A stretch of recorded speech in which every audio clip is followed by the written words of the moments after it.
Welcome to the Drum Set Shrink podcast. My name is Stefano Ashbridge, and this is a show about drummers, drumming, and the challenges that come with playing the drums. 5 tips to simplify your setup time. Maybe it's just me, but I enjoy setting up and taking down my drums. There's a kind of bonding that can happen when we are hands-on with our gear, but there are definitely times when we want to set up and take down as quickly as possible. For example, there's not always plenty of time to set up for a gig and catch our breath before we start playing. Also, at 2 a.m. after the show, getting your gear packed up and loaded quickly seems like a good idea.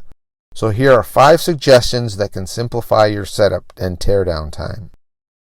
Number 1, a drum rug. Setting up your drums on a rug or carpet of some sort not only helps to keep the drums from sliding around, but it makes setup time much more efficient if you mark the locations of the stands and pedals.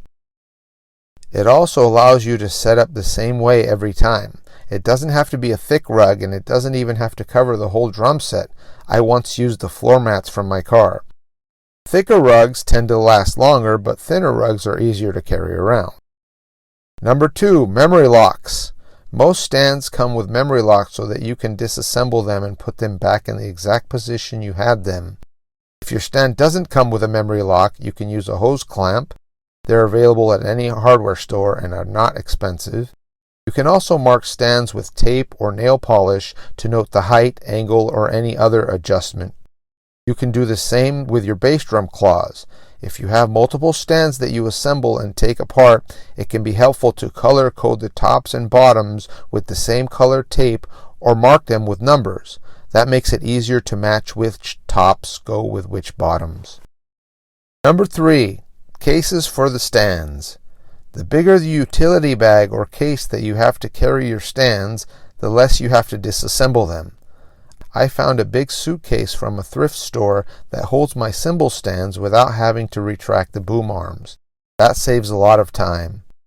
Speaking of cases in general, although it can save time to forego using them to transport your drums, I highly recommend using drum cases if you want to keep your drums looking nice. Number 4, clamps. Try clamping cymbal arms to other stands. This saves floor space and time by having less to set up and adjust. I clamp my crash cymbal arms to my tom stand, and my floor tom hangs from a stand that also holds my ride cymbal. Number 5, quick release wing nuts. Some of the best time savers are quick release wing nuts for your cymbal stands. These secure your cymbals to the stand and come on and off in a matter of seconds, as opposed to the minutes it can take to remove traditional wing nuts. I use Tama's version, but there are many brands that you can try. Gibraltar also makes a quick release hi-hat clutch that I use. These things have saved me a lot of setup and teardown time. I have even been known to tear down quicker than the guitar player. Try them and see if they work for you. Thanks for listening. You can find me at drumlessonsinla.com. My name is Stefano Ashbridge. Until next time.